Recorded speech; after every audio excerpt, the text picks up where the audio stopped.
mundohemi përkufizu shtyllat kryesore të identitetit ti që e ka paraqit, e që duhet më konë model për neve, e shohim që e ka besimin të parë. Në një libër shkollor përmendet çka është ndershmëria. Ndershmëria është kur njeriu me çdo veprim e synon të vërtetë. Sot, përveç prindërve, tek rinia jon, që është shpresa dhe ardhmëria jon, ka diçka tjetër që përveç prindërve e bën këtë ndryshim esencial në identitetin e tij.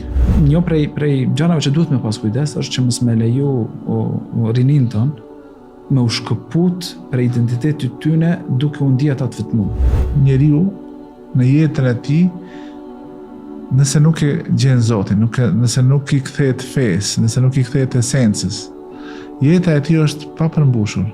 Vazhdimisht është një boshllëk. Nuk mundet më arrit ajo farë lumturia që ne kërkojmë, ajo qetësia që duhet me pas, ajo ngrohtësia familjare mungon. E pejgamberi sallallahu alejhi wasallam na mëson thotë, më i miri për ju është ai që është më i mirë me familjen e tij, unë jam më i mirë me familjen time. Edhe prandaj i ka thënë shokëve të tij, pra Shfedin Hoxh, e ka thënë në Medinë, pas janë dalë, ka thënë nuk ju tutëm për juve që s'keni më pas pasuri, po lutem për juve që tani më bëu shumë. Më ju hap dynja, më ju hap dynja ju që ka hap aty në më herët. Edhe në jetën kohë dituria, se ka një herë domethënë lën një farshie, sikur kur flasim për dituri kena për qëllim vetëm diturinë islame, duke i abstrahu krejt gjëra të tjera, po kjo nuk qëndron. Shko më vonë deri tek Imam Nevaviu për shembull, i cili në moshën 33 vjeçare diku ka vdek parafarsisht, e kalon një bagazh, domethënë në kohën kur s'ka inteligjencë artificiale, pra na është shpirë me ato. Kur i kanë shkruajtur kur i kanë shkruar gjanat me dorë, pra para 14 shekujve i kanë qitë bazat të një shtetit fort, të një shoqërie stabile, të një ambienti jo toksik.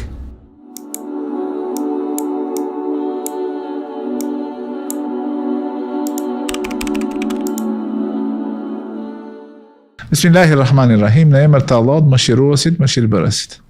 Të nderuar shikues, jemi në fillimin e episodit të radhës të podcastit Mejlis. Sonte e kemi nderin ta presim si misafir Hoxhën e nderuar Ahad Efendi Durguti, i cili vjen nga Kosova jonë e dashur, nga qyteti i Rahovecit.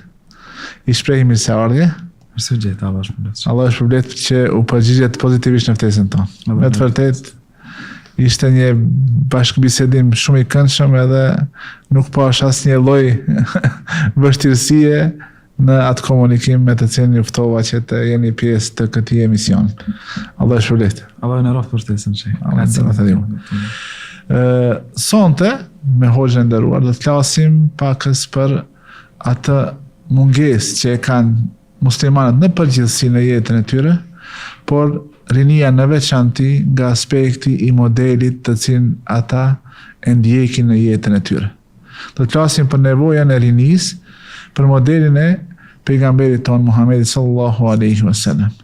Do t'i përfshim të gjitha pikpamjet e jetës njerëzore, e jetës së rinisë, me qëllim që sadopak të kontribuojmë që tek njerëzit të rikthehet ajo që është e nevojshme, dhe të cilën ka theksuar edhe vetë Allah në Kur'an, laqad kana lakum fi rasulillahi uswatun hasana, ju në të dërguarin tuaj keni shembullin më të mirë, të cilën duhet ta ndiqni, të personit i cili e madhron Allahun, e adhuron Allahun dhe e përmend Allahun shumë. I nderuar Hoxh, sipas teje nga pikpamja jote se si e ke vërejt situatën e rinisë tonë, çka mendoni? Cili është ndoshta shkaku kryesor pse modeli i pejgamberit sallallahu alaihi wasallam është i munguar në jetën e rinisë sonë? Allah shpërblet shef. Bismillah, alhamdulillah, wassalatu wassalamu ala rasulillah. Allahu nderoft për ftesën, me shumë kënaqësi e kom pranuar. Dhe po ndihem shumë mirë këtu pranë jush.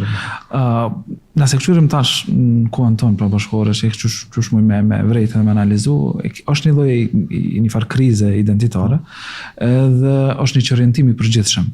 E kjo do të gjathat më të madhe ka që është prej një mendësie materialiste, pra pak a shumë që gjithçka duhet me kuantifiku, me llogarit, me parë, me fitim, me u numëru. Pra, nëse nuk numërohet, atëherë s'ka vlerë. E kjo është shumë problematike, meqenëse se gjërat më të shtrenjta jo nuk janë të mbrëmshme. Madje nëse kthehemi në bazë të fjalët e pejgamberit sallallahu alaihi wasallam, që me ditë cila është esenca e identitetit ton, apo identiteti i parë i njeriut për sa lindur. E shohim edhe kthehemi në fitra, atëherë e shohim që pejgamberi sallallahu alaihi wasallam thotë se secili lind si musliman, secili lind me nevojën e tij për murid me Zotin. Po pastaj rrethja apo rrethonat, pejgamberi sallallahu alaihi wasallam i përmend prindërit si kontakti i parë që fëmiu e ka me prindërit, meqense prej tyre e merr edukatën fillestare, e shohim që ata ndikojnë pastaj. E bojnë krishterë, e bojnë hebrejnë, e bojnë qifu, fjeve tjera, e zeapatiste, ku e di unë, pra fete e ndryshme, apo pa fe fare, pra ateist, edhe imponojnë vlerat të cilat nuk janë natyrshme për to. E kjo do të thonë neve na bën me ditë që nëse dojmë u kthy në bazë, nëse dojmë të konë rahat, nëse dojmë të konë me qmetrat tamam, atëherë do të më kthy në bazën tonë dhe që është pra Islami apo lidhja me Zotin. Pastaj këto vlerat cilat i imponon koha, sot është vlerat neoliberale për shembull, cilat i fryn shumë hapjes gjithçkahit, apo secila vlerë me konsideru fluide. E pa kufizuar. Edhe e pa kontrolluar, do të thënë edhe e pa menaxhuar. Pra është pastaj problematik në vete, po nuk do më u fut në ato, po thjesht po do të thonë që kur t'jen këtë presion, pra një rrethanave të tilla, veçantë na ku jetojmë këtu, pra padyshim që ty duhet më kthy në bazë. E baza është pra lidhja me Zotin, edhe vlera tjera të cilat me një kohë quajmë vlerë, në kohën tjetër quhet pastaj antivlerë, nuk duhet me kthy kohën shumë tek ta, po duhet më kthy në boshtë. Në boshtë nëse kthehemi te pejgamberi sallallahu alaihi wasallam, ne mundohemi për kufizu shtyllat kryesore të identitetit të tij që e ka paraqit, e që duhet më kon model për neve, e shohim që e ka besimin të parën. E dytën e ka drejtësinë, tretën e ka ndershmërinë, edhe të katërtën e ka modestinë apo thjeshtësinë. Pra pejgamberi sallallahu alaihi wasallam gjatë gjithë jetës tij asnjëherë nuk ka treguar ndonjë mangësi në besim. Gjithashtu u kon i drejt edhe me kundërshtarin më të ashur, më të madh, edhe me kundërshtarin më të padrejt. Pra gjithmonë e ka trajtuar me drejtësi.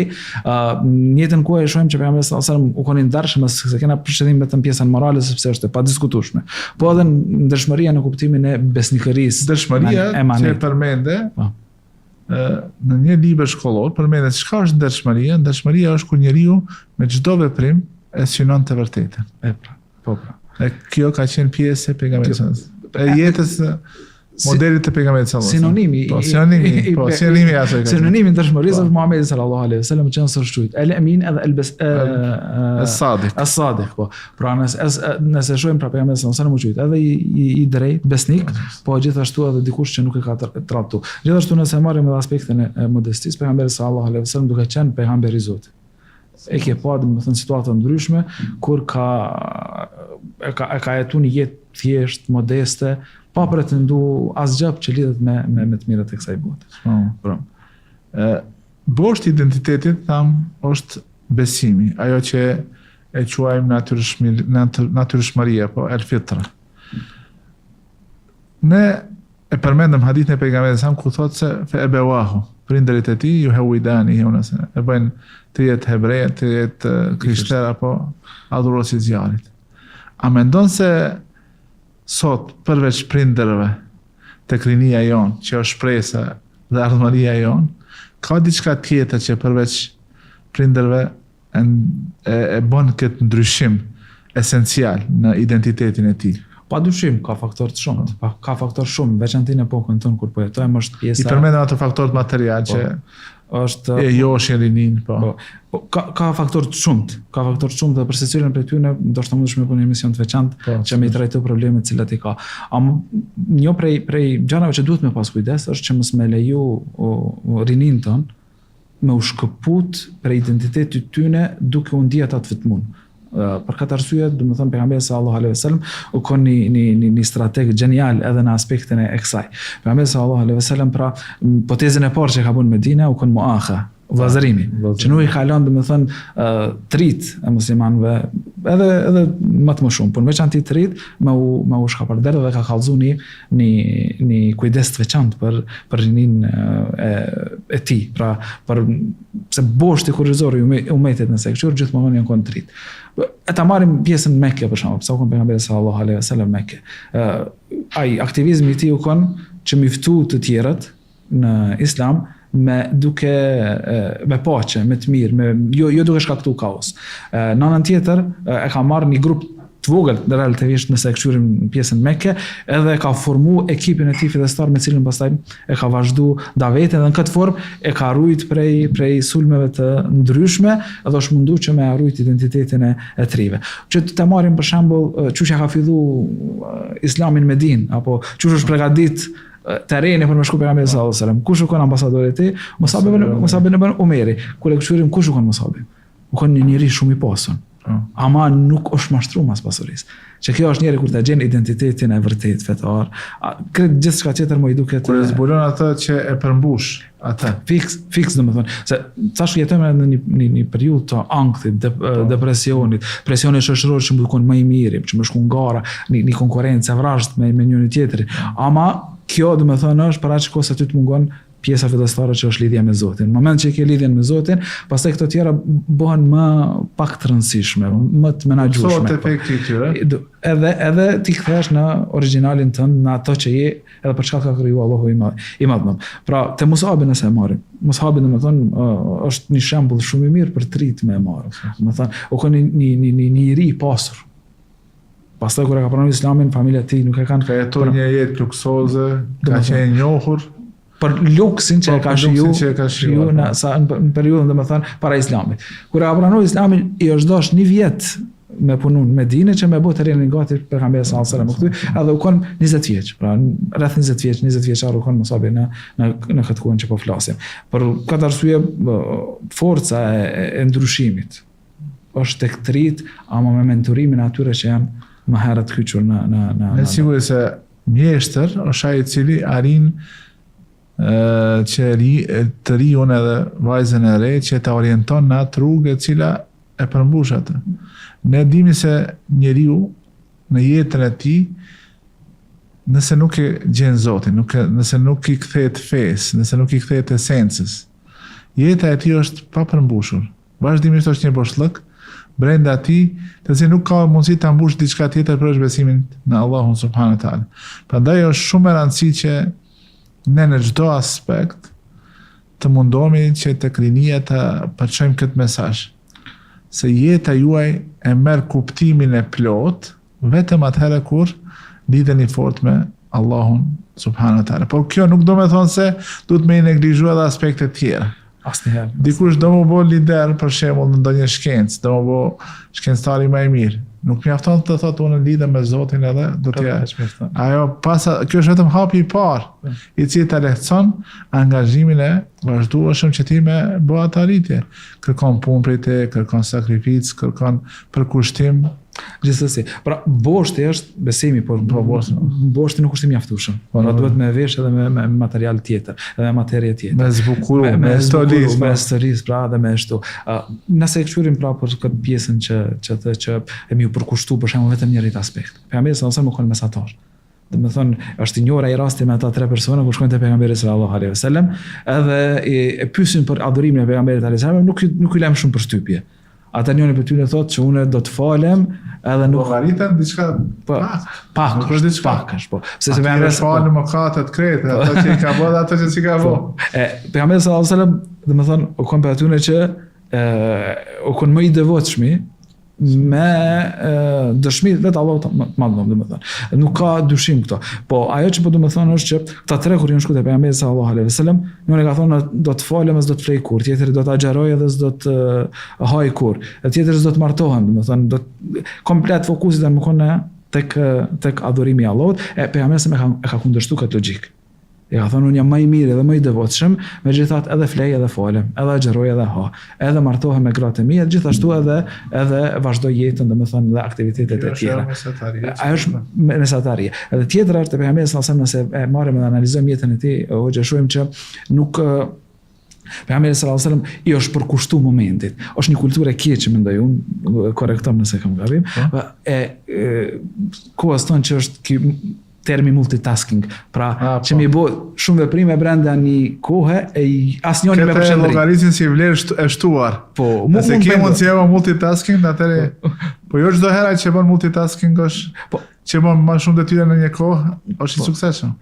Po, shiko, nashta si numër mundet me arrit sukses më shumë, po si cilësi është problematike. Nëse pejgamberi sallallahu alajhi wasallam u kon domethënë e ka jetu momentin që thënë, po me gjuhën e sotit pra. U kon i përshëndruar brenda momentit që u kon. Nëse u kon adhurim, namaz, ti nuk ke mujt me pa dikon tjetër që ka fal namazin më bukur, e më mirë, më i përshëndruar, që po shkon Aisha radhiyallahu ta'ala anha, thotë i është lag mjekra e aq edhe vendi i sejdës domethënë prej lotve dhe përkushtimit që ka pas në namaz.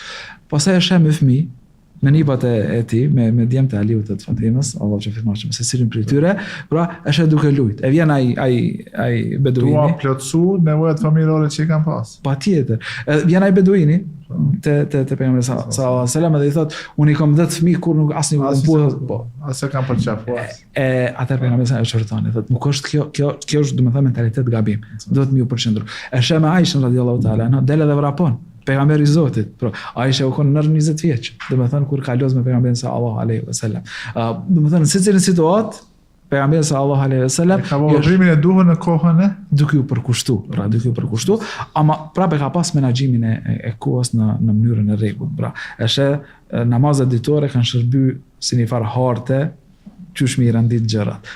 Është një fjali e urtë romakim duke thësh, thotë carpe diem. Seize the day në anglisht, ose kape ditën. Po. Kape ditën do të thonë kape momentin. Kape momentin. Mos e lejo që ai të kalojë pa fix.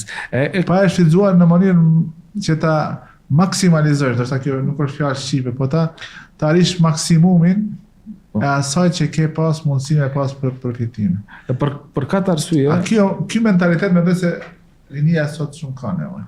Nëse i shikojmë se sa kohë kalon në gjëra që as pak nuk ju sjellën dobi. Ose u adopsojnë ndoshta edhe inteligjencën edhe i largojnë nga informatat e dobishme. Me të vërtetë është koha që ata ta marrin shembullin e Muhamedit sallallahu alaihi wasallam dhe të përqendrohen në ata që ju sjell përfitime maksimale. Kur flasim për përfitime nuk do të thonë se ato janë përfitime materiale. Po është ajo përmbushja që e thamë. Ndjenja e kënaqësisë. Se askush nuk mund të mohon se i dërguar jonë Muhamedi sallallahu alaihi wasallam ka qenë e ka përjetuar apo e ka shijuar ëmbëlsinë dhe bukurinë e imanit të besimit në Zot. Kjo është diçka që ne e kërkojmë. Patjetër. Domethënë kthehemi pejgamberit sallallahu alaihi wasallam në secilën fazë të jetës tij, marrim mësime se çu duhet të organizojë jetën tonë. Te kjo që jemi duke folë për rinin tonë, për shembull dhe problemit në cilët ballafaqohemi. Nëse marrim tek me gjetë një faktor prej atyre që janë bold, me trasht shkruam te pejgamberi sallallahu alaihi wasallam, po me shumë trasha, e shohim që është konsistenca. Pejgamberi sallallahu alaihi wasallam u kon konsistent. Pra këtyne që ju ka duk adhurimi është pak i pejgamberit sallallahu alaihi wasallam, nuk u kon pak se u kon i vazhdueshëm. Për këtë arsye ka disa transmetime për disa sahabë që i kanë rrapë pishman pastaj që ja kanë ngarku vetit, mirë po e kanë ditë që duhet më kon konsistent. E shohim vetë te fjalët e pejgamberit sallallahu alaihi wasallam kur përmend çfarë veprën më dashur për Allahun, thotë ato që janë më konsistente, pra që nuk ndërpriten. Bëhen në vazhdimsi edhe nëse janë të vogël. Edhe nëse janë të vogël. Nëse merr me realitetin e sotshëm. Dikush nxjerrë dhe thotë më mësoj një gjuz për një javë, po ka mundsi. Po, mirë po që ajo energji e lëshon, është ai farë burnout me gjuhën tonë, pra e djegmo, e dobson veten, i bjen motive dhe nuk ka mundësi me vazhdo. Me merr në anën tjetër, një dikon i cili për shembull organizon thotë në një orë do më mëson ditë.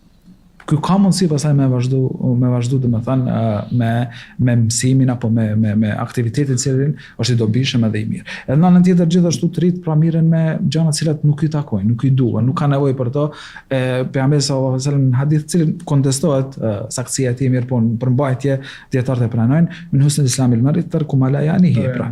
Prej nëse don me ditë një musliman që është i mirë apo prej mirësisë të islamit një personi ose arti të gafulit kur ti Çkyç vetveten nga rrethi, shikon fokus e ki vetveten tënde edhe në familjen tënde. Po, pikërisht. Kjo është një sfidë tjetër që të rit, po edhe njerëzit përgjithësi izolohen vetvete edhe e ndërprin komunikimin me familje, e pastaj kjo sjell ftohje me jetën, nuk mundet më arrit ajo farë lumturia që ne kërkojmë, ajo qetësia që duhet me pas, ajo ngrohtësia familjare mungon. E pejgamberi sallallahu alejhi wasallam na mëson thotë, më i miri për ju është ai që është më i miri me familjen e tij, unë jam më i miri me familjen tim. Pra lloj-llojshmërisë që ka pas pejgamberi sa në veprat e tij ka qenë në shërbim të familjes tij. Gjithsesi. I ka mjel delit. Po. I ka qep rrobat e tij, ka harnu këpucat e tij. Domethënë, edhe kur ka thirrë ezani, i ka lënë kretë atë, ka shkuar me. Po, në xhami. Nëse i kthehemi kësaj, kjo është ajo që e tha farzit. Po, modestisë, nëse i kthehemi kësaj, pra, që modestia e pejgamberit sallallahu alejhi wasallam. Pejgamberi i Zotit, krijesa më e mirë. Domethënë, s'ke ku shkon më analt se sa më kon Muhammed sallallahu alaihi wasallam. Megjithatë, domethënë, modestia e tij e cila kon e natyrshme, jo e sforcuar, jo për më u tregu, pra kon modestia e natyrshme, nuk e ka pa diçka të madhe që me krye edhe punë më të zakonshme, të cilat i kryejnë njerëzit. Madje në disa transmetime kam pa që zakonisht kohën mas ikindisi e kalon për me kushtu familjes. Pra kanë me gratë e tij, me fëmijët e tij, me vajzat e tij, me nipat e tij edhe kështu me radhë. Kjo çështje e materializmit të theksuar në këtë shoqërinë tonë është një problem edhe tek rinia, se çdo gjë mendojnë se ka mundësi të blihet me anë të pasurisë, materjes, parave, lekëve, eurove.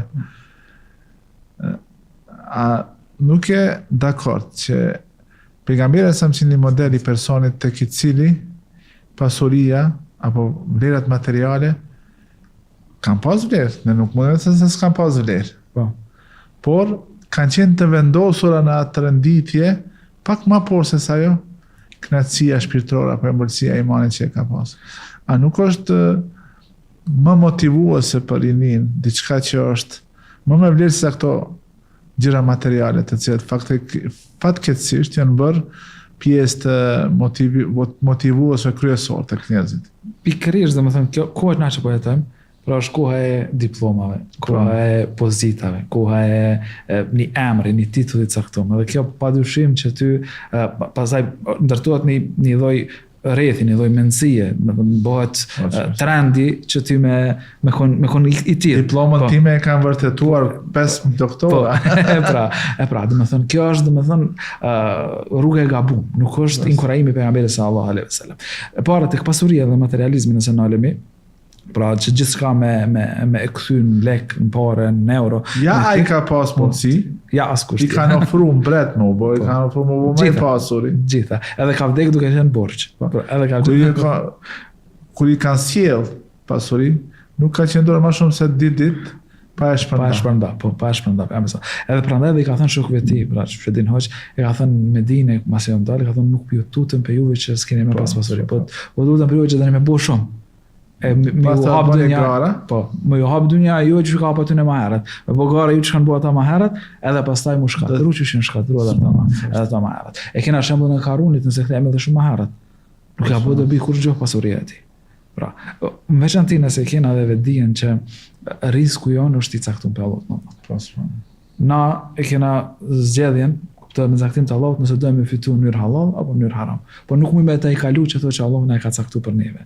Domethënë, as ai që tutet, s'ka arsye pse më tut, se ka riskun e caktuar. Domethënë, pa harxhu riskun nuk mundet me vdek. Ja, sa që shpreson. Edhe ai që e bezor shumë, nuk mundet me marr më shumë se sa që e ka caktuar riskun Allah. Në anën tjetër, nëse kthem tek tituj, atëri kthehemi hadith pejgamberit sallallahu alajhi wasallam që flesin për vlerën e diturisë. Edhe shohim aty pejgamberi sa i jep rëndësi për mbajtjes e jo fasadës. Pra, diploma është thjesht një letër që ti mund të hetun gjatë gjithë ditës. Mirë, po nëse nuk je për mbajtje, nuk mundesh me dëshmuar ka kur fare vlerë. Po nëse ajo letër është në të njëjtën kohë edhe nuk është e vërtet. Nuk dëshmon për diçka që është reale. Ajo pastaj atëherë bëhet argument kundër teje. Ala bëhet më keq. Ala bëhet më e vështirë gjendje. Pejgamberi sallallahu alajhi wasallam i dim pra hadithe që i përmendin haxhallar, domethënë në gjatë mësimeve që i kena marrë, pra hadithin që kush kërkon dituri, Allah ja lehtëson rrugën për xhenet, apo hadithi që është i kontestuar në aspektin e transmetimit që pejgamberi sallallahu alajhi wasallam thotë që kërkimi i diturisë është obligim për secilin musliman, apo që urtësia që është prapë dituria është gjë e humbur për besimtarin, pra tekstet pa numër. Ati maksumit ta kanë. Po.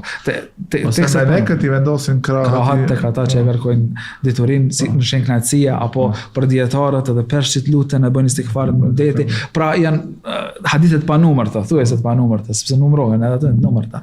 Apo ajetet në Kur'an që ja dhënë vlerën diturisë, pra janë të shumta. Na e kena modelin e Allah kur i lavdron dietarët, thotë inna ma yakhsha Allah min ibadihi al-ulama. Domethënë ata që me të vërtet kanë drojë, janë të devotshëm, ata që janë të diturit. Edhe pastaj khashin i lavdron. Pra, i lavdron që ata që ja kanë dronë më shumë te Allahu ta madhom. Nëse kjo është pikërisja, dituria tek muslimanët me pas efektin e shtimit të besimit, përkushtimit, adhurimit ndaj Allahut subhanahu wa taala. Frikës prej tij, njohjes së tij dhe gjithsesi hoç. Edhe në njëjtën kohë dituria se ka një herë domethënë lënë një farshie, sikur kur flasim për dituri kena përshëllim vetëm diturinë islame, duke i abstrahu krejt gjëra tjera, po kjo nuk qëndron, se kena vetë shembujt e pejgamberit sallallahu alajhi wasallam, e cili me një farë forme i ka promovuar edhe këto elemente tjerë le themi të diturisë. Për shembull, kur është bëu ai diskutimi për planimin apo pjalmimin e hurmave, pra pejgamberi sallallahu alajhi wasallam ka dhënë një ide. Kur e ka pa që ideja e tij nuk u kon më saktë, sepse nuk u kon shpallë, kon ishte haditi, atëherë është tërheq prej saj. Edhe ju e dini më mirë. Pra, këtu më dra bidoniakum, jo më mirë e dini dynia në ju se sa unë. Pra, ja ka lënë vendin ekspertëve të fushës. Nëse e sheh për shembull një hadith tjetër pejgamberi sallallahu alajhi wasallam thotë më i mëshirshëm për umetin tim nga umeti im është Abu Bekri, më i fortë është Omeri, pastaj përmend Muadh ibn Jabelin për halalin edhe haramin, Aliun për çështjet e faraidit, për këtë trashëgimisë, Ubay ibn Ka'bin e përmend për leximin e Kuranit, pra janë një ekspertizën secilit. Kjo është domethënë mesazh për neve që na mu specializu, që mu ngrit, edhe s'ka çush më kon ndryshe, pra mos më vë gjitholog. Po gjitholog, jo. Se gjitholog është vështirë më bo.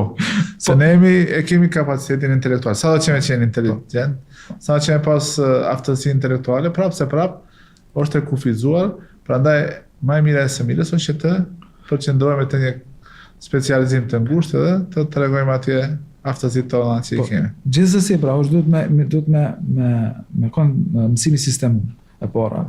Se kur është i sistemum që atëherë ti fokusohesh në fushën tënde që të intereson më shumë ti. E dyta, gjithashtu mësimi që e bëjmë nuk duhet më kon një ëndër e pa realizueshme. Hajde marrim për shembull Abdullah ibn Abbasin, Abdullah ibn Omerin, Abdullah ibn Amr ibn Asim, domethënë merri këta abadile që i thënë, me emrin Abdullah që janë kon sahab, këto janë kon 3. Abdullah ibn Abbas 13 vjeç u kon me pejgamberin sallallahu alaihi wasallam në moshën e tij në haxhin e fundit. Domethënë pejgamberi sa mas një vjet i ka vdek, 14 vjet u kon Abdullah ibn Abbas.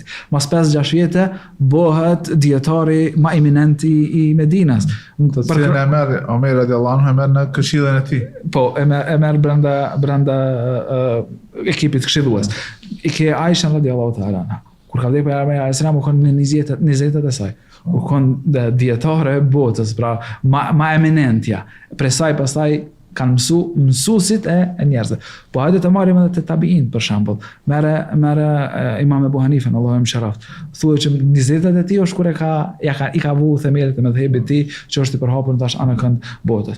Shko më vonë deri tek Imam Nawawi për shembull, i cili në moshën 33 vjeçare diku ka vdek parafarsisht, e kalon një bagazh, domethënë në kohën kur s'ka inteligjencë artificiale, pra na është mirë me këtë. Kur i kanë shkruajtur kur i kanë shkruar gjanat me dorë, pra jo me kompjuter, edhe as me inteligjencë. As me AI, as me. Po domethënë kanë shkrimi i tij autorial, autentik, i cili është lehtë i verifikueshëm, e që neve na kalon një trashëgimi shumë të madhe. Vetëm kur ti shohim librat e atyre, Kholas, Ibn Hajeri, Ibn Taymi, Ibn Qayyimi, po e shohim se sa domethënë një lexim të gjerë kanë pas sa kanë pas Se shumë letë referencat i marrin nga libra tjera, nga filan libri, ndoshta në disa libra që sot nuk i kemi, janë humbur, në përmet atyre dim se kanë ekzistuar libra të tilla dhe kur e shohim se mënyra se si transmetojnë, shohim një besnikëri shumë domethënë shkencore e cila është për të lavdruar.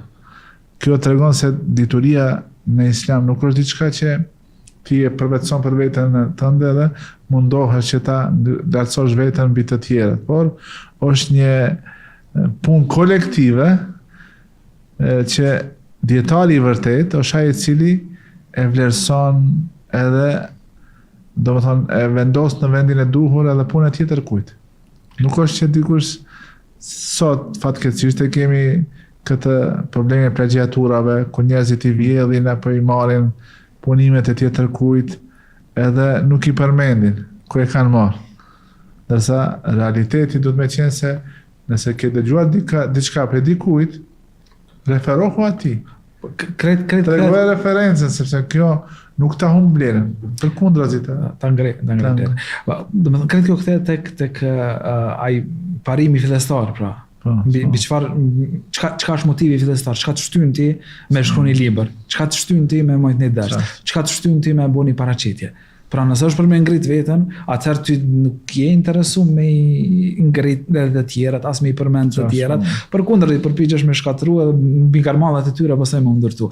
Ndërkohë që nëse ai mbi garmalla nuk ndërtohet, ajo ndërtesë nuk është e qëndrueshme. Nuk është e qëndrueshme. Mirë po, nëse piknisja të fillestar është me fitu kënaqësinë e Allahut, çka ka lidhje ata din dikush emrin as ta din. Çka ka lidhje ata përmend dikush emrin as ta përmend emrin. Prandaj pejgamberi sallallahu alaihi wasallam ne ka tërheq vërejtën. Kur i përmend 3 njerëz të parë me cilat ka mund ndez zjarri, Allahu na ruaj pra. Thot një dietari, luftëtari edhe bujari më i madh. Pra dietari apo ai i cili ka pretenduar dijen, sepse dietari mirëfillt nuk e afrohet zjarrit, se dietari mirëfillt i frigohet Allahut madhëm. Edhe din edhe din pse e ka marrë diturinë që i ka dy me thënë motivet kryesore. E para me hek ignorancën për vetit, edhe dyta me hek për të tjerëve. Pra kjo është ai motivi kryesor e në qendër cili qëndron po boshti prap lidhet të besimit që me fitu kënaqësinë e Allahut madhëm. Te këta tjerë, atëherë domethënë Allahu madhëm i thotë pse e ke mësuar diturinë? Thot, domethënë mundohet që edhe aty më thonë që e kom pas sinqerisht për fytyrën tonë, ama aty hiqen maskat. Aty hiqen perdat. Aty atëherë domethënë atëherë Allahu më thotë jo, e ke gon dietar që njerëz më thonë që je dietar.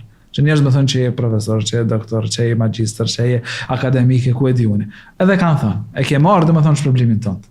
Atëherë nuk tjetë kur gjatë, domethënë dhe kjo është bankroti më i madh që mundet me pas Allahu na ruaj. E përmendëm më herët se pejgamberi sa më është fokusuar tek momenti. Por kjo nuk do të thotë se e ka mohuar lloj-llojshmërinë e veprave. Siç e thave përmendet se ka luajtur apo ka është kënaqur me fëmijët e tij, me nipat e tij, pastaj me bashortën e tij ka komuniku, ka mbogara. Kur ka qenë koha i ibadetit, ka bëj ibadet, pasi ki ndije si ka shërbyer familjes. Do thonë kjo tregon se Muhamedi Esam, përveç se është model në aspektin e besimit, është model edhe në mënyrën se si duhet të ndërtojmë lidhjet tona shoqërore, raportet tona shoqërore, me familjen, me fëmijët, me njerëzit tjerë që i takojmë. Padyshim, pejgamberi sallallahu alajhi wasallam është model i gjithanshëm. Pra secili ka çka më marr për pejgamberin sallallahu alajhi wasallam. Madje kisha sugjeruar audiencës tonë me lexosh një libër Njeriu Fisnik, është botimi fjalës bukur, është mashallah, domethënë pejgamberi sallallahu është libër i vogël, nuk është i madh. Domethënë edhe s'keni më ulot për lexu. Nuk ulot të lexoj. Edhe është që trajton pejgamberin sallallahu për secilit aspekt. Edhe shet që për një mundesh me marrë model. Jo në aspekt kronologjik historik, po në aspekt detyra si prind, edhe ka libra dhe tjerë më të mëdhenj, besoj që disa tjerë janë për këtë pyetje. Ajo që po do të them që pejgamberi sallallahu alaihi wasallam ka qenë i kujdesshëm në secilën situatë, mirë po e ka dhënë maksimumin e tij brenda rolit që e ka luajtur, nëse po më thon kushtimisht. Pra, si prind u kon më i miri. Si pejgamber u kon më i miri, si mësues u kon më i miri, pra si luftëtar u kon më i miri. Secilin aspekt jetës u kon më i miri. Madje nëse kthejmë për shembull me lidhjen e raporteve dhe me rujt raportet njerëzore, pejgamberi sallallahu alaihi wasallam i ka bërë disa lëvizje, unë besoj që edhe sot edhe pse të janë rrethana shumë të larta për neve. Edhe për shumë kohë munden më konë që pak të zhvillume. Unë mendoj që edhe sot duhen më konë aspirata tona që me kthy. Për shembull, mas luftës së Uhudit e takon një djalë i cili kishte humbur nonën dhe babën. Si që është i thot Behir ose Buhejr, domethënë këto e i thot jo ti si e Buhejr, po ti e Beshir. Se hajra, domethënë hamencim, thot ja ti i përgëzuar. I hutuar. Ti si e i hutuar, po ti e i përgëzuar. Atëherë i thot pejgamberi sallallahu alaihi wasallam se po kon, thot e babën e nonën i kombet. Thot jo ti do të më gëzu se tash ti nonën edhe babën e ke, Muhamedit edhe Aishën. Pra, pejgamberi sallallahu alaihi wasallam më kon ai që është kujdes për secilin. Për këta, për me kategori që janë të cenune. Ose lakën që i thot merren për dole, shkon cilën sokak për sokaqeve të Medinës të Shiron, edhe ulem edhe bisedoj me ti, e qaj halën. Gjithsesi, domethënë secili e këshur për beqarët për shembull. Ka pas disa modele të Beitul Uzza për shtëpitë e beqarëve në Medinë. Prej tyre pastaj pejgamberi sallallahu atje ka shkuar dhe ju ka marrë ders, më thonë, ka tregu, i ka ngushtuar, i ka mbajt lidhjet. Pastaj pe tyre u bë kjo ahlu sufe që janë kon. U kanë një fakulteti i kohës pejgamberi sallallahu alaihi Ebu Hurajra, Allahu mëshiroft, ka diplomu në këtë shkollë, nëse muj me qytë kushtimisht shtu, edhe hajri i tij diplomu edhe atë studimet post-diplomike. Për 4 vjet. Rreth 4 vjet thuhet domethënë që ka qëndruar para vdekjes pejgamberit sallallahu alaihi wasallam, edhe shumica në haditheve sot i kemi prej Ebu Hurajras që u kon i ri atko. Prej Aishës që u kon e re në atko. Për Abdullah ibn Abbasit që u kon i ri. Për Abdullah ibn Umerit që u kon 3. Prandaj 3 duan më kon krenar me një forme. Me që anti në këto moshat 20-at, dashtë dhe 30-at një pjesë, për mja bo qefin për të revetit. Dhe më thonë, tjetër kategori. Ata janë mentorët, pra. Ata janë mentorët, pra. Cilët dhe më thonë duen me na udheq.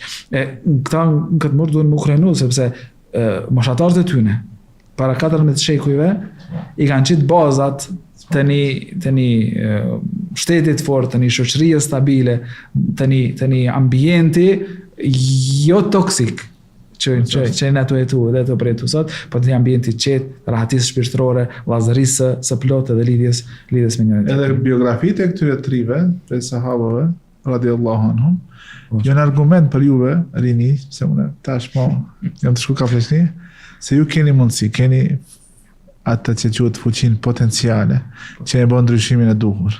Ndryshimin ka ajo që të gjithë e kërkojmë dhe kemi nevojë. Do nuk keni ju ata që du të me prit me u pjek, pakas me u këshillu me mentor, me ato që janë të moshuar. Nuk është problem, por shfrytëzojeni atë mundësi dhe mos lejoni që dikush me ju thonë se ju nuk keni mundësi me arrit ata. Ajo që po përpiqem me thënë hoxha është që nuk duhet me leju që një triu mi alon si arsyetim rinin. Pra me thonë me emiri. Për kundrazi. Ata në fatkeqësisht ekziston. I ri është xhami. Kjo nuk u kon çast. Edhe vazhdon i mbush 30-40 vjet. A ke arrit diçka? Se di fakulteti mendjes sosa, tash jam master me pagesë. Do të thonë nëse shef diçka thelbësore, nuk ka bën me jetën e tij. A e ka mundsi e ka? Më shpeshe faqe të ndërprerjen, ju thamë nxënësve, Allahu xhaleshan as njerin nuk e kalon pa ndonjë prirje, pa ndonjë talent, pa diçka ku ka mundësi me shkëlqy. Puna juaj është që duke hulumtu atë identitetin tuaj, ta zbuloni ata për të cilën keni prirje. Edhe pastaj të angazhoheni. Se me të vërtet, unë e përmenda ndoshta një shembull të një ideologjisë komuniste, se si ata edhe pse është ideologji e gabuar, por kanë qenë të gatshëm edhe me vdek për atë ideologji. E kanë kuptuar si një qëllim i lartë, si një ideal që dëshirojnë të arrijnë, edhe në rrugën e atij idealit kanë qenë të gatshëm edhe. Po kjo është çka është ajo që i ka bë ata? Kur është mishru, pra, është mishru me idenë. Po, e kena rastin nëse kthejmë më herët në histori, rastin e magjistarëve në kohën e Musait alayhis salam. Në çat moment janë shërbëtorë më denjë të Faraonit. Pranojnë, besojnë, pastaj domethënë janë të gatshëm me u fliju, me u masakru, vetëm që mos më vëzhdu. Pra janë mishru me idenë, janë mishru me imanin. Kështu është imani kur hyn në zemër, domethënë nuk duket kur gjë më e ëmbël. Ata e kanë gjetë biseda e Ebu Sufjanit me Hiraklin. Po. Kur i thot, domethënë, kështu është imani, kur e prek zemrën. Kur e prek zemrën. Ajo që dështa me thonë tek të rit, hoq, është që është periudha më e fortë ku njeri duhet me qitë themelet. Nuk mundet me kry. Nuk mundet me kry si eri. Madje edhe ma vonë, ka vështirë që me përmbyll edhe me kry, zata nëse shojmë pejgamberin sallallahu alajhi wasallam dhe kthehemi. Na kena model, domethënë gjithmonë i kthejmë syt nga pejgamberi sallallahu alajhi wasallam, nga jeta e tij, në mënyrë që me marr mësimet. Suksesi i plot i pejgamberit sallallahu alajhi wasallam është pa vetëm as vdekjes tij. Jo derisa u kon gjallë. Derisa u kon gjallë, au domethënë hala nuk është plotsuar as gadishu dhe arabik me çlirim, le të themi, edhe me përhapjen e fjalës Zotit. Themelet i ka vendos. Ne ku i ka vendos bazat. E pastaj gjenerata tjetër pasuese ka mujt me vazhdu. E këtë mendsi pra e kanë pas sahabë që gjithmonë e kanë ushqyer duke i dhënë detyrat të rëndësishme të rinjve. E kena rastin e Usame ibn Zeidit. 18 vjet bëhet general i ushtrisë, mbrapa tij jet Omeri Abu Bekri. Mbrapa, domethënë 18 vjeçari, i cili domethënë e vazhdon atë ekspeditën e tij në veri të shtetit islam, edhe në përballje me Bizantin, me perandorin bizantine, pra perandori super fuqia asaj kohe. Edhe pejgamberi sallallahu alajhi wasallam vdes, Abu Bekri më thonë jo tash ta ndrojmë një herë. Jo, thotë. Pejgamberi sa më ka caktu, edhe tregon suksesin ja dëshmon historisë, ja dëshmon botën. Ose ktheu më hala për shembull Ali radhiyallahu ta'ala, kur ka pranuar Islamin 10 vjeç. Në 10 vjeç e konsiderojmë fëmijë. Po. Edhe kur e ka dërguar në Yemen, një Muadh ibn Jabal. Po, Muadh ibn Aliun. Po edhe Ali, po edhe Muadh ibn Jabal kur e ka dërguar në Yemen, e ka dërguar edhe si davatxhi edhe si guvernator. Aliun radhiyallahu anhu e lën zëvendës të tij, duke thënë që s'ka pejgamber mas meje, pra ti sikurse Haruni për Musajin, ti e për mua për dire që s'ka pejgamber mas teje, sa është keq përdor ky tekst të këshia, po isha me të grupet të devijume. Pejgamberi sallallahu alaihi wasallam pra elen Aliun, i cili atë ko sa ka mujt mi pas në 30 vjeç u kon. Dhe një halën dorë shtetin islam, pra mëse Medinë o komplet shteti ja halën dorë një triu. Do të flasim pakës për atë sot e quajnë aktivizmi shoqëror. Aktivizmi shoqëror, do të thonë roli proaktiv i rinisë, apo diçka që rinia duhet të bënë.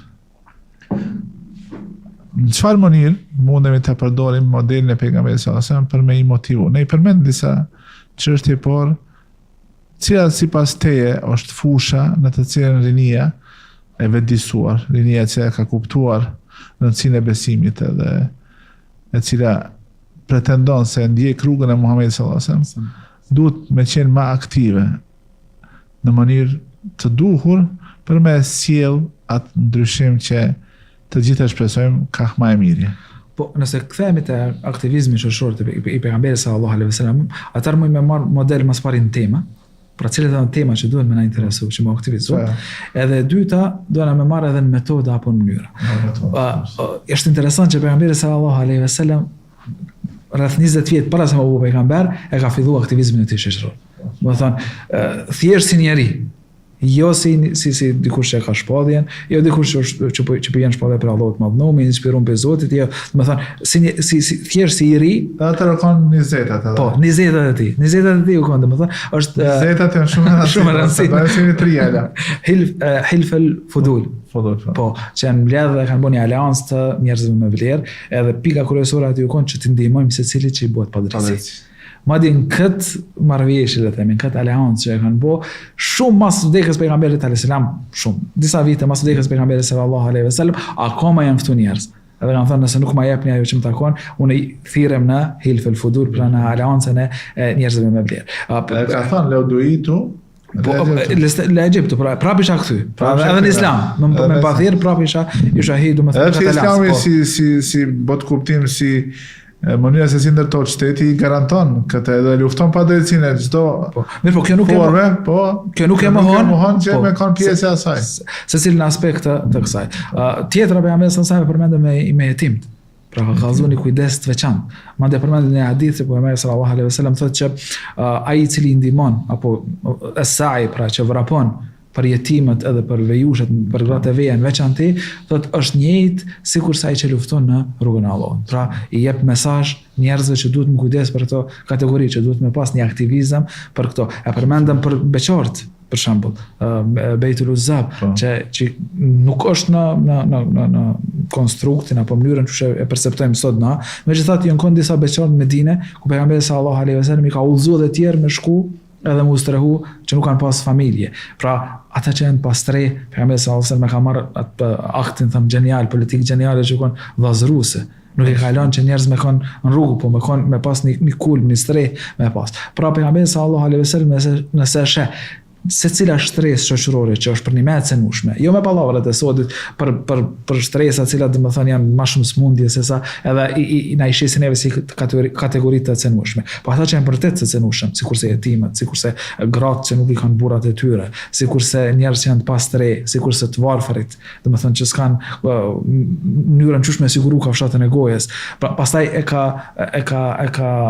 për ligj kuptohet me udhëzim nga Allahu, me shpallje nga Allahu, zakatin, ku ka ndërtuar një shtet social, ku pejgamberi sallallahu alaihi wasallam thotë që nuk mundet mu paramendu që një musliman me qëndru i ngopur ndërsa fëmijë i tij është i uritur. Pra, gjitha këto nëse shohim pejgamberin sallallahu alaihi wasallam edhe marrim për model, neve na jep arsye edhe qysh me u kyç në aktivizëm, e që gjithmonë është tendencë për mirësimi e jo shkaktimi i kaosit. Pra pejgamberi sallallahu alaihi wasallam edhe në Mekë, kur u kon, i ka folë ndërsa ata kanë persekutu. Ai ka ftu besonin në Allahun ndërsa ata kanë gjumë kur. E shohim pejgamberin sallallahu alaihi wasallam kur shkon edhe e nxjerrin prej Mekës, domethënë vitin e tij kur u kon më i pikdhum, edhe niset për Taife, gjumë me gurë, kthehet prapë, i vjen meleku, thotë aty shkatrojmë këta njerëz të Mekës, domethënë duke au kodra, duke u përplas sipër, atëherë pejgamberi sallallahu alaihi wasallam thotë jo. Pra, është udhëheq prej mëshirës, është udhëheq prej durimit. Prej ti ndoshta do të del, po që ta adhuron Zotin. Po Aisha radhiyallahu ta'ala anha kur i flet, më thënë ja tregon këtë ngjarje, e i thot prej popullit tënd, edhe çush edhe kanë dalë, pra, cilët domethënë e kanë pasur pejgamberin sallallahu alaihi wasallam, pse kur bësh xherimi Mekës, pejgamberi sallallahu alaihi wasallam futet domethënë jo si hakmarrës.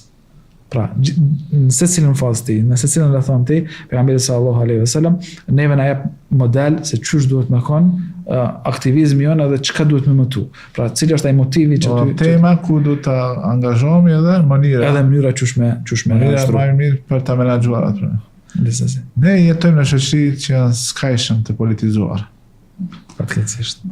Po duhem një pyetje, edhe pse s'kena bisedu për këtë, se ke më kujto tani. Sipas teje, shfrytëzimi apo shfrytëzimi i potencialit rinor në çështjet e politikës, a ka mundësi të vendoset brenda ata që quajtëm aktivizëm shoqëror, edhe a thua vallë, ka ndonjë lloj dobie për shoqërinë tonë? Ne isha duke ndëgjuar një emision, edhe me të vërtet ishte një djalë i ri, i cili studionte shkencat politike, edhe thoshte ju të plesh se keni shkatru vendin ton, politika tuaja ka qenë të gabuara. Edhe një tjetër që ishte më në moshë i thot, hajde ju trit, ta merrni na shkelmoni tha prej këtu, edhe merrni ju pushtetin. Bëni revolucion, bëni. Pyetja ime është cila?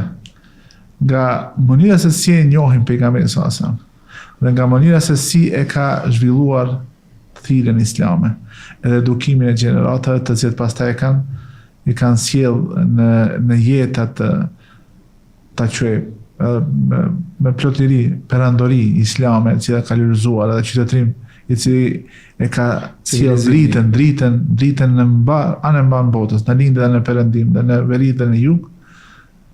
A thua ka ndoshta nevojë që nëpërmjet gjallërimit të modelit të pejgamberit sallallahu alajhi wasallam, disa të ri të kyçen në këto ta themi rrjedha politike për me u mundu ta njerë fillimisht të prezantoj njerëzve modelin e politikë bërjes islame, se dhe islami ka politikë bërje me vetë, sepse ajo nuk është e kufizuar me mënyrën se si e kuptojnë këta, por është një politikë bërje e cila në fokus e ka besimin në Zotin edhe dëshirën për të mirën, për shpëtimin e të gjithë njerëzve në këtë botë dhe në botën tjetër.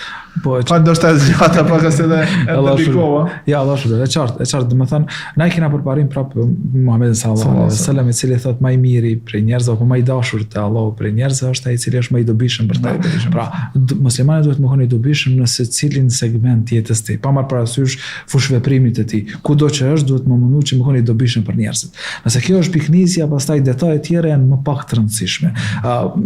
Aspekti politik, domethënë, ndoshta është një fazë do të me analizu, domethënë njerëz që janë të fushës, nëse është momenti për me dhënë kontributin apo me i orientu të rit në këtë fushë, megjithatë do një analizë më të thellë, duhet me i pa situatat, të rrethanat e vendit, kohën e durë kështu me radhë. Mirë, po ajo që më pengon është që me përkufizu Islamin edhe fen brenda riteve fetare, pra brenda riteve të adhurimit. Nuk është Islam, pra që shepam prej pjesës që kena diskutuar deri tash bashkarisht, nuk është Islam veç me u fal.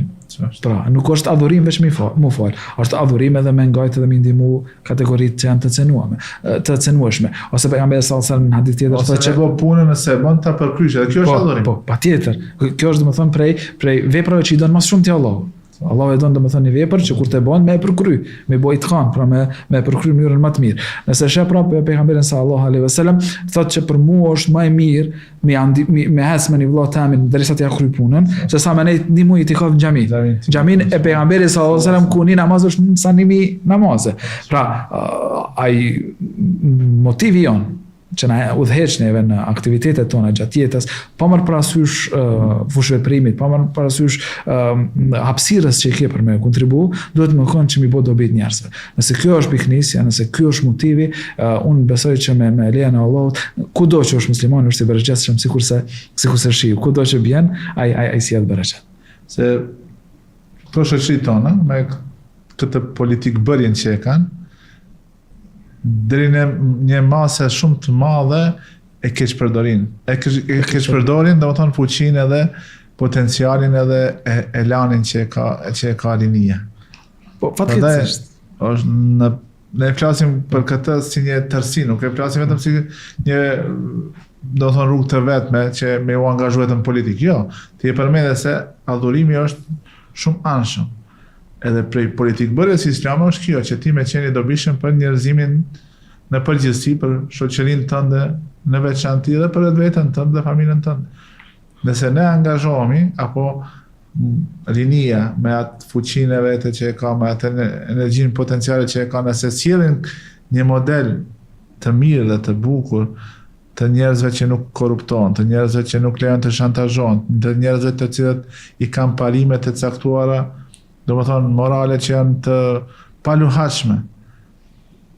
A mendon se kjo kishte pas të efekt tek njerëzit, apo akoma jetojmë në një shoqëri që ka nevojë ala të gdhendet, ala të edukohet, derisa të fillon të pranon vlera si vlera dhe antivlera si antivlera? Unë mendoj që për aq kohë sa na i kena referencat e njëjta. Pra referencë kena Kur'an, referencë kena sunet pejgamberit sallallahu alaihi wasallam, nuk kena më pastaj kundërthënie mes asaj që e konsiderojmë vlerë dhe mes asaj që e konsiderojmë antivlerë. Gjithsesi, pra besimtari duhet të jetë shembull në secilin pozitë të tij.